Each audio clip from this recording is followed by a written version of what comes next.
and welcome to VAJ Home Bakers. இன்னைக்கு வீடியோவில் நம்ம ஒரு எலிஃபண்ட் ஃபேஸ் கேக் எப்படி செய்யலாங்கிறது பார்க்கலாம். நம்ம அந்த விப்டு க்ரீம் யூஸ் பண்ணி தான் செய்ய போகிறோம். அதில் கொஞ்சம் ஃபாண்ட் அண்ட் டெக்கரேஷன்ஸ் மட்டும் வரும். இந்த கேக்கோட ஃபோட்டோ நான் இன்ஸ்டாகிராமில் போஸ்ட் பண்ண போது நிறைய பேர் கேட்டிருந்தீங்க இதோட வீடியோவை போஸ்ட் பண்ண சொல்லி. ஸோ நான் வந்து இந்த வீடியோ கொஞ்சம் லேட்டாக அப்லோட் பண்ணோம் அப்படிங்கிற மாதிரி தான் நினச்சி வச்சுருந்தேன். ஸோ நிறைய பேர் கேட்டதுனால தான் இப்போ உடனே நான் அப்லோட் பண்ணுறேன். ஸோ வீடியோவை மறக்காமல் லைக் பண்ணுங்கள், கமெண்ட் பண்ணுங்கள். என்னோடய வீடியோவை சேனலில் சப்ஸ்கிரைப் பண்ணாமல் பார்த்துட்டு இருக்கீங்கன்னா சப்ஸ்கிரைப் பண்ணி சப்போர்ட் பண்ணுங்கள். வாங்க வீடியோக்குள்ளே போகலாம். அது மாதிரியே புதுசாக ஸ்டார்ட் பண்ணியிருக்கிற விஏஜே வேர்ல்டு சேனலுக்கும் நீங்கள் சப்ஸ்கிரைப் பண்ணி சப்போர்ட் பண்ணுங்கள். நான் லிங்க் டிஸ்கிரிப்ஷனில் கொடுக்குறேன். இந்த கேக் பார்த்தீங்கன்னா டோட்டலாக 1.5 kg வெயிட்டுக்குள்ள கேக்கு. ஸோ இது வந்து நம்ம இப்போ 2 மெத்தடில் செய்யலாம். ஒன்று பார்த்தீங்கன்னா நம்ம ஒரு ரெக்டாங்கிள் ட்ரேயில் செய்துட்டு கரெக்டாக இந்த ஷேப்பை கட் பண்ணி எடுக்கலாம். அப்படி செய்யும்போது என்ன ஆகும்னா நிறைய கேக்கு வந்து வேஸ்ட்டாக போகும். பட் நமக்கு இப்போ கஸ்டமர் இவ்வளோ கிலோ கேக் அப்படிங்கும்போது நம்ம கரெக்டாக அவ்வளவு கேஜிக்குள்ளே கேக்கு செய்து கொடுத்தா மட்டும்தான் நமக்கு அதில் நஷ்டம் எதுவும் வராது. ஸோ அதனால நான் கரெக்டாக தேவைக்கு உள்ள அந்த ஷேப்ஸ் செய்கிறதுக்குள்ளே டின்ஸ் நான் செலக்ட் பண்ணியிருக்கிறேன். 6 inch சர்க்கிள் டின் ஒன்று எடுத்துருக்கிறேன். இது வந்து அந்த எலிஃபெண்டோட ஃபேஸ் செய்கிறதுக்கு, அப்புறம் 2 காது செய்யணும் இல்லையா, அதுக்கு வந்து 7 inch 2 டின்னு, அப்புறமா அந்த யானையோட தும்பிக்கை செய்கிறதுக்கு 5 inch ஒரு டின் எடுத்திருக்கேன். இப்போ நான் செலக்ட் பண்ணியிருக்கிற இந்த டின்ஸ் பார்த்தீங்கன்னா 2 kg கேக்கு வெயிட் வர அளவுக்குள்ள டின்ஸு. ஏன்னா 7 kg ஸ்கொயர் டின் அப்படிங்கும்போது 1 kg, 5 inch square tin 1/2 kg, then 6 inch circle tin 1/2 kg, அப்படி டோட்டலாக 2 kgக்குள்ள டின் இருக்குது. பட் இதை விட ரொம்ப ஸ்மால் சைஸில் உள்ள டின்ஸை செலக்ட் பண்ணோம்னா அந்த கேக் வந்து ரொம்ப குட்டியாக வரும், நமக்கு செய்கிறதுக்கே ரொம்ப கஷ்டமாக இருக்கும். என்கிட்ட கஸ்டமர் வந்து 1 kgக்குள்ள கேக்கில் தான் கேட்டிருந்தாங்க. பட் நான் வந்து மினிமம் 1.5 kg இருந்தால் மட்டும்தான் செய்ய முடியும் அப்படின்னு தான் அவங்க ஓகே 1.5 kgக்கு 1.5 kgக்கு பண்ணுங்கன்னு சொல்லியிருந்தாங்க. இப்போ உங்களே டவுட் வரலாம், 2 kg கேக்குக்குள்ளே டின்ஸில் 1.5 kgக்குள்ள கேக் எப்படி செய்யலான்னு. ஸோ நான் என்ன பண்ணேன்னா 1.5 kgக்குள்ள பேட்டர் ப்ரிப்பேர் பண்ணிவிட்டு இந்த 3 டின்ஸ்லையும் ஈக்குவல் ஹைட்டுக்கு நான் பேட்டர் எடுத்துக்கிட்டேன். ஸோ இந்த கேக்கெல்லாம் டிமோல்ட் பண்ணி கூலாக வச்சதுக்கப்புறமா அதோட டாப்பு சைடு பாட்டம்ல எல்லாம் இந்த கலர் சேஞ்ச் ஆகிருக்கக்கூடிய இந்த தின் லேயரை ரிமூவ் பண்ணி எடுத்துட்டு எல்லா டின்ல உள்ள கேக்கையுமே வந்து நான் 3 லேயர்ஸாக ஸ்லைஸ் பண்ணி எடுத்திருக்கேன். ஸோ அந்த கேக் வந்து பிளாக் கரண்ட் ஃப்ளேவரில் கேட்டிருந்தாங்க. ஸோ எல்லா ஸ்பாஞ்சுக்கும் சுகர் சிரப் அப்ளை பண்ணிவிட்டு அதுக்கு மேலே க்ரீம் ஒரு லேயர் கொடுத்துட்டு அப்புறமா வந்து பிளாக் கரண்ட் க்ரஷ்ஷையும் நான் கொடுத்துருக்குறேன் ஃபில்லிங்ஸாக. இனி இந்த 3 சைஸஸில் உள்ள கேக்கையுமே தனித்தனி போர்டுலையா நம்ம ஸ்டாக் பண்ணி க்ரம் கோட் பண்ணி எடுத்துக்கலாம். இந்த 3 கேக்கையுமே செப்பரேட்டாக நம்ம க்ரம் கோட்டிங் முடிச்சுட்டு ஃப்ரிட்ஜில் செட்டாக வச்சிடலாம்.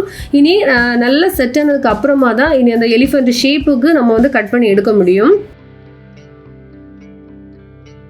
ஸோ இனி பார்த்தீங்கன்னா அந்த எலிஃபெண்ட் ஷேப் அந்த கேக்கு மேலே வச்சு ட்ரேஸ் பண்ணுறதுக்கு அந்த பேப்பர்ஸ் வந்து நம்ம ரெடி பண்ணிக்கலாம். அதுக்கு நான் ஒரு A4 ஷீட் எடுத்துகிட்டு அந்த 7 inchக்கும் 5 inch அந்த ஸ்கொயர் டின் சைஸுக்கு நான் பேப்பர் கட் பண்ணி எடுத்திருக்கேன்.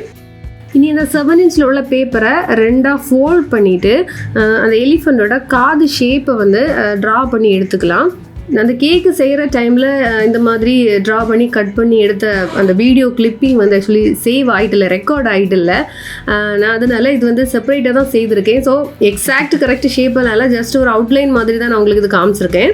அந்த கேக்குக்கு நான் செய்கிற டைம் பார்த்தீங்கன்னா எனக்கு அவங்க கொடுத்துருந்த அந்த மாடல் பிக்சர் பார்த்து கரெக்டாக அந்த எக்ஸாக்ட் அந்த இயர்ஸ் எப்படி இருக்குமோ அதே மாதிரி நான் மாடல் பார்த்து ட்ரா பண்ணேன். இது ஜஸ்ட்டு சும்மா ஒரு அவுட்லைன் தான் ட்ரா பண்ணியிருக்கேன். ட்ரா பண்ணிவிட்டு அந்த ஷேப்பை கட் பண்ணி எடுத்துக்கலாம். இப்போ அந்த இயர்ஸை ட்ரா பண்ணிடுறோம் இல்லையா, ஸோ அதை வந்து நம்ம 2ஆக ஸ்ப்ளிட் பண்ணிக்கலாம். ஸோ அந்த எலிஃபெண்ட்டோட ஃபேஸ் ஒட்டி தானே அந்த காது வரும். ஸோ அது எப்படி வரும்னா அந்த பேப்பர் கொஞ்சம் அந்த கட் பண்ணுற மாதிரியே வரும். அந்த சர்க்கிள் ஷேப்பு அந்த காதை வந்து கவர் பண்ணி வர்றது மாதிரியாக வரும். ஸோ நான் அதுக்கு அந்த சர்க்கிள் டின் இருக்கு இல்லையா, 6 inch டின்னு, ஸோ அதை வச்சு தான் நான் அந்த ஒரு கர்வ் ஷேப்பில் வந்து கட் பண்ணி எடுத்துருக்கிறேன். இதில் பார்த்தீங்கன்னா அந்த ஒரு பீஸ் வந்து கேக்கில் ட்ரேஸ் பண்ணுறதுக்கும் இன்னொன்று வந்து நான் ஃபாண்டனில் ட்ரேஸ் பண்ணுறதுக்குமா தான் எடுத்திருக்கேன். இப்போ ஃபாண்டனில் ட்ரேஸ் பண்ண வேண்டிய அந்த இயர்ஸோட சைஸ் பார்த்தீங்கன்னா நம்ம கேக்கில் செய்கிறத விட ஒரு 1 inch அந்த சைடில் கொஞ்சம் கேப் இருக்கிற மாதிரியா இருக்கணும். ஸோ அதனால் அந்த ஒரு 1 inch கேப்புக்கு நான் கட் பண்ணி எடுத்துருக்கிறேன். இனி யானையோட அந்த ட்ரங்க் நம்ம செய்யலாம். ஸோ அதுக்கு பார்த்தீங்கன்னா அந்த 5 inch டின் இருக்குது பார்த்தீங்களா, அதை கரெக்டாக அந்த 6 inch டின், அதாவது யானையோட ஹெட்டு அதோட பாட்டமில் வச்சுட்டு அதோட ட்ரங்க் ஷேப்புக்கு வந்து ட்ரா பண்ணி எடுத்துருக்கிறேன். ஸோ பார்த்தீங்கன்னா அது ஃபுல்லாக அதோட ஃபுல் லென்த்துக்கு வந்து வராது, ஹாஃப் தான் வரும். ஸோ பேலன்ஸ் ஒரு குட்டி பீஸை அதோட எண்டில் ஜாயின் பண்ணி அந்த ஃபுல் லென்த்துக்கு வந்து அந்த தும்பிக்கையை வந்து நான் கட் பண்ணி எடுத்துருக்கிறேன். ஏன்னா நமக்கு அந்த 5 inch டின்னில் பார்த்தீங்கன்னா ஒரு சைடில் உள்ள ஒரு பீஸ் தான் நமக்கு அந்த ட்ரங்குக்கு வருது. ஸோ அந்த பேலன்ஸ் கட் பீஸை வந்து அந்த 5 inch இன்ச்சு டின்லேயே இன்னொரு பேலன்ஸ் பீஸ் வருது இல்லையா கேக்கில், அதில் வச்சு கட் பண்ணி எடுத்துக்கலாம். உங்களுக்கு புரியலை அப்படின்னா இனி இந்த பீசஸ் வச்சு நான் அந்த கேக்கு கட் பண்ணுற டைமில் உங்களுக்கு இந்த ஐடியா கிடைக்கும். இனி இந்த கட் பண்ண பீசஸை உங்களுக்கு அரேஞ்ச் பண்ணி காமிக்கிறேன். இந்த மாதிரி தனித்தனி பீசஸாக கேக்கை கட் பண்ணி சேர்த்து நம்ம அரேஞ்ச் பண்ணி செய்கிறது மாதிரியாக இருக்கும். ஸோ இந்த கேக்ஸ் எல்லாம் ஃப்ரிட்ஜில் 1/2 hour வச்சு நல்லா செட் ஆகிடுச்சு. இனி பார்த்தீங்கன்னா அந்த 7 inch கேக் இருக்குது பார்த்தீங்களா, அதுக்கு மேலே அந்த இயர்ஸ் ஷேப்பில் உள்ள அந்த பேப்பர் வச்சுட்டு அதை வந்து நம்ம ட்ரேஸ் பண்ணி எடுத்துக்கலாம். அதை ஒரு டூத் பிக் வச்சு அதுக்கு மேலே ஒரு மார்க்கிங் போட்டுக்கலாம். ஸோ அந்த சேம் பேப்பரையே அந்த 7 inch டின்னில் 2 சைட்லேயுமே, அதாவது அந்த மிரர் இமேஜ் மாதிரி வைக்கணும், ஆப்போசிட் சைட்லையா வச்சு நம்ம வந்து அந்த ஷேப்ஸ் வந்து ட்ரா பண்ணி எடுத்துக்கலாம். ஸோ இனி நம்ம அந்த ஷேப்புக்கு கேக் கட் பண்ணி எடுக்கலாம். ஸோ கட் பண்ணுறதுக்கு நம்ம யூஸ் பண்ணுற நைஃப் இருக்குது பார்த்தீங்களா, ஸோ அந்த நைஃபோட எட்ஜஸ் பார்த்தீங்கன்னா அந்த செரட்டட் நைஃபோட எட்ஜ் இருக்கும் இல்லையா, அந்த ஒரு கோம்பு ஷேப்பில் உள்ள டீத் இருக்கும் இல்லையா, அந்த மாதிரியாக இருக்கணும். அப்போ தான் நமக்கு ஈஸியாக கட் பண்ண முடியும். நார்மல் ஃப்ளாட் நைஃப்னா கட் ஆகும், பட் வந்து இந்த அளவுக்கு நீட்டாக கட் ஆகாது, நிறைய க்ரம்ஸ் இலகி வரது மாதிரியாக இருக்கும். ஸோ இந்த கட் பண்ணுற பீசஸ் எல்லாம் வந்து நமக்கு வேஸ்ட்டு கிடையாது. நம்ம டோட்டலாக கஸ்டமர் 1.5 kg கேக்கில் ஆர்டர் பண்ணியிருக்கிறாங்க. ஸோ இந்த கட் பண்ணுற பீசஸையும் கலெக்ட் பண்ணி வச்சு அதை வந்து கஸ்டமருக்கு எடுத்து கொடுக்கணும். ஏன்னா டோட்டலாக செய்துட்டு வெயிட் பார்க்கும்போது கண்டிப்பாக வெயிட் வந்து கம்மியாக தான் இருக்கும். ஸோ நம்ம கட் பண்ணும்போதே நல்லா நீட்டாக கரெக்டாக அந்த இயர்ஸோட ஷேப்பு கட் பண்ணி எடுக்கணும். அப்போ தான் நம்ம ஐசிங் செய்யும் போதும் அதே ஷேப்பு கரெக்டாக வரும். ஸோ பாருங்கள், அந்த எலிஃபெண்ட்டோட 2 சைடில் உள்ள இயர்ஸும் ரெடி ஆகிடுச்சு. இனி வந்து அந்த தும்பிக்கை ட்ரங்கு வந்து நம்ம கட் பண்ணி எடுத்துக்கலாம். ஸோ அந்த தும்பிக்கை வந்து நம்ம 2 பீஸாக எல்லாம் கட் பண்ணி எடுத்துருந்தோம். ஸோ அந்த 2 பீஸையுமே அந்த 5 inch சைஸில் உள்ள கேக்குக்கு மேலே இப்போ நான் வைக்கிறேன் பார்த்தீங்களா, இந்த மாதிரி அரேஞ்ச் பண்ணிக்கலாம். நமக்கு அதாவது அந்த கேக்கோட வேஸ்ட்டு வந்து இந்த ரொம்ப குட்டி குட்டி பீசஸாக வராமல் கொஞ்சம் கட் பண்ணுறதுக்கு ஈஸியாக இருக்கிறது மாதிரி நம்ம அரேஞ்ச் பண்ணால் பெட்டராக இருக்கும். ஸோ இந்த பேப்பர் பீசஸையும் 5 inch கேக்குக்கு மேலே வச்சுட்டு ஒரு டூத் பிக் வச்சு ஃபஸ்ட் நம்ம ட்ரேஸ் அவுட் பண்ணிக்கலாம். அதுக்கப்புறமா கட் பண்ணி எடுத்துக்கலாம். ஸோ இந்த ட்ரேஸ் பண்ணால் அந்த பீசஸையும் நம்ம கட் பண்ணி எடுத்துக்கலாம்.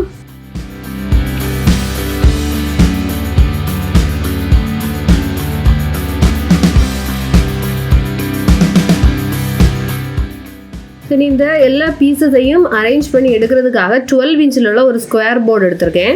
ஸோ இந்த போர்டில் கொஞ்சம் விப்பிங் க்ரீம் அப்ளை பண்ணிக்கலாம். க்ரீம் பார்த்திங்கன்னா அந்த போர்டில் மெயினாக அந்த ஃபேஸ் தென் அந்த 2 காது வரும்ல, அந்த இடம் ஃபுல்லாக வரது மாதிரி ஃபுல்லாகவே ஸ்ப்ரெட் பண்ணி எடுத்துக்கணும். ஸோ இனி தனித்தனியாக இருந்த அந்த எலிஃபெண்ட்டோட ஒவ்வொரு பார்ட்ஸ் இருக்கு இல்லையா, எல்லாத்தையுமே சேர்த்து கரெக்டாக அந்த ஒரு ஃபேஸ் நம்ம அரேஞ்ச் பண்ணி எடுத்துக்கலாம். ஸோ ஃபஸ்ட்டு வந்து 6 inchல உள்ள சர்க்கிள் கேக்கு சென்டரில் வச்சுட்டு 2 சைட்லையும் கொஞ்சம் க்ரீம் அப்ளை பண்ணிக்கலாம்.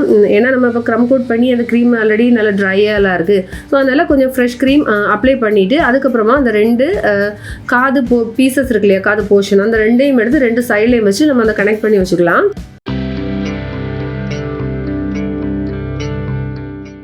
ஸோ இனி பார்த்தீங்கன்னா இந்த எலிஃபெண்ட்டோட இயர்ஸ் போர்ஷன் எல்லாத்தையுமே நம்ம கட் பண்ணி எடுத்துருக்கிறதுனால அந்த கேக் க்ரம்ஸ் எல்லாம் வெளியில் வருது இல்லையா, ஸோ அதெல்லாம் ஹைட் பண்ணுறது மாதிரி மறுபடியும் ஒரு வாட்டி க்ரம் கோட்டிங் அந்த ஃபுல்லாக அந்த எலிஃபெண்ட்டோட ஹெட் போர்ஷன் இருக்கு இல்லையா, அது ஃபுல்லாக கவர் ஆகிறது மாதிரியே நம்ம நீட்டாக க்ரம் கோட்டிங் கொடுத்து எடுத்துக்கலாம்.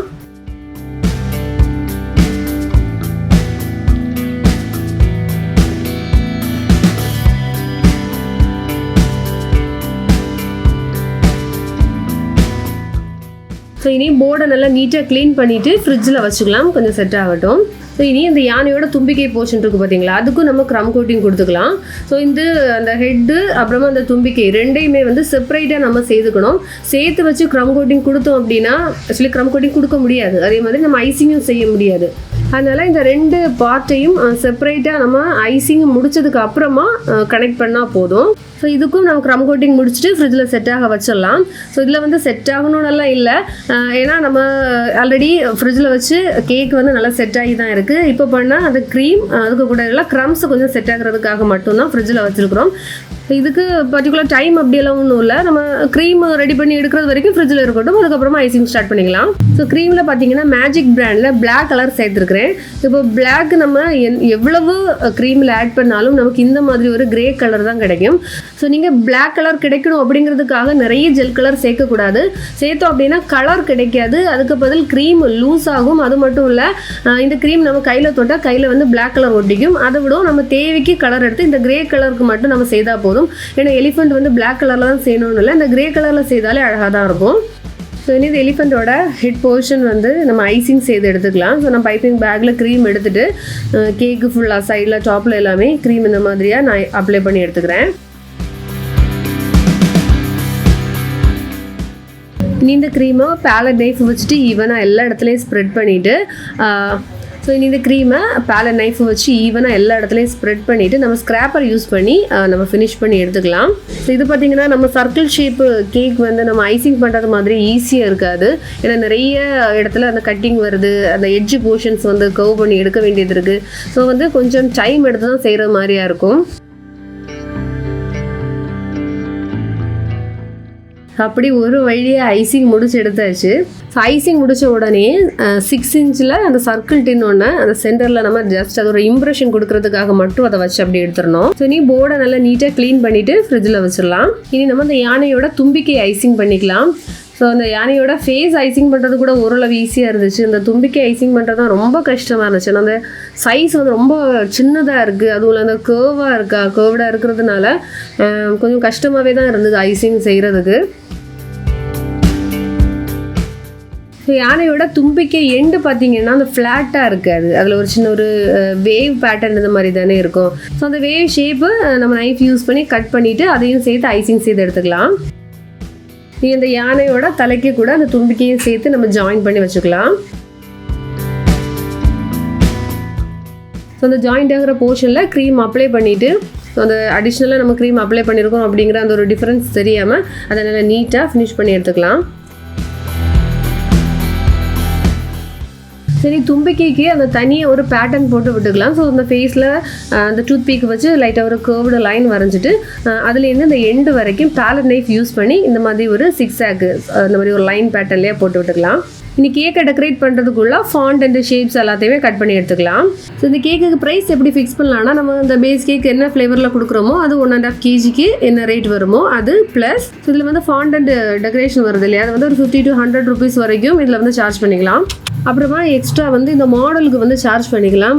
ஏன்னா இது வந்து சிம்பிள் கிடையாது, அப்படி தான் நான் ஒவ்வொன்றா கட் பண்ணி அந்த இதெல்லாம் ஃபார்ம் பண்ணி இது செய்யணும்னா ரொம்ப கஷ்டம். ஸோ இதுக்கு வந்து அடிஷ்னலாக ஒரு 250 rupees வந்து சார்ஜ் பண்ணிக்கலாம். ஸோ வீடியோ ரொம்ப லென்த் ஆகிடுச்சு, அதனால தான் கொஞ்சம் ஃபாஸ்ட்டாக சொல்கிறேன். ஸோ ஃபாண்டன் ஒர்க் எல்லாத்தையுமே கட் பண்ணி முடிச்சாச்சு. இதை வந்து ட்ரை பண்ணதுக்கு அப்புறமா கேக்கு டெலிவரி கொடுக்குற அந்த டைமில் கேக்குக்கு மேலே டெக்கரேட் பண்ணி கேக் வந்து டெலிவர் பண்ணிக்கலாம். ஸோ இந்த ஃபாண்டன் ஷேப்ஸ் எடுத்து ஒவ்வொன்றா டெக்கரேட் பண்ணுற டைம் தான் நான் கவனிச்சேன். அதாவது அந்த எலிஃபெண்ட்டோட 2 காதும் இருக்கு இல்லையா, அது வந்து ரெண்டுமே அந்த மிரர் இமேஜ் பேட்டர்னில் தான் கட் பண்ணணும். அதாவது ஆப்போசிட் சைடு இருக்கிறது மாதிரியா நான் என்ன பண்ணேன், இந்த கட் பண்ண அதே பீஸை வந்து அப்படியே வந்து 2 pieces வந்து ட்ரேஸ் பண்ணி எடுத்திருந்தேன். இது வந்து நான் லாஸ்ட் அந்த கேக்கு டெக்கரேட் பண்ணுற டைமில் தான் அதை கவனிச்சேன். கேக்கு டெலிவரிக்கும் டைம் ஆயிடுச்சு, மறுபடியும் அதை கட் பண்ணி ட்ரை பண்ணி எடுக்கிறதுக்குள்ள டைம் இல்லை. ஸோ அதை அப்படியே தலை திருப்பி வச்சு அப்படியே அட்ஜஸ்ட் பண்ணி விட்டேன். அது பார்த்தா தெரியுது அது difference. Elephant face cake ready ஆயிடுச்சு. இந்த வீடியோ உங்களுக்கு யூஸ்ஃபுல்லாக இருந்திருக்கும்னு நான் நம்புகிறேன். இதை டவுட்ஸ் இருக்குன்னா கமெண்ட்ஸில் கேளுங்க, லேட்டானாலும் நான் கண்டிப்பாக ரிப்ளை பண்ணுவேன். ஆனால் நீங்கள் மறக்காமல் விஏஜே வேர்ல்டு சேனலை சப்ஸ்கிரைப் பண்ணி என்னை சப்போர்ட் பண்ணுங்கள். வேறொரு வீடியோவில் மீண்டும் சந்திக்கலாம். பாய்.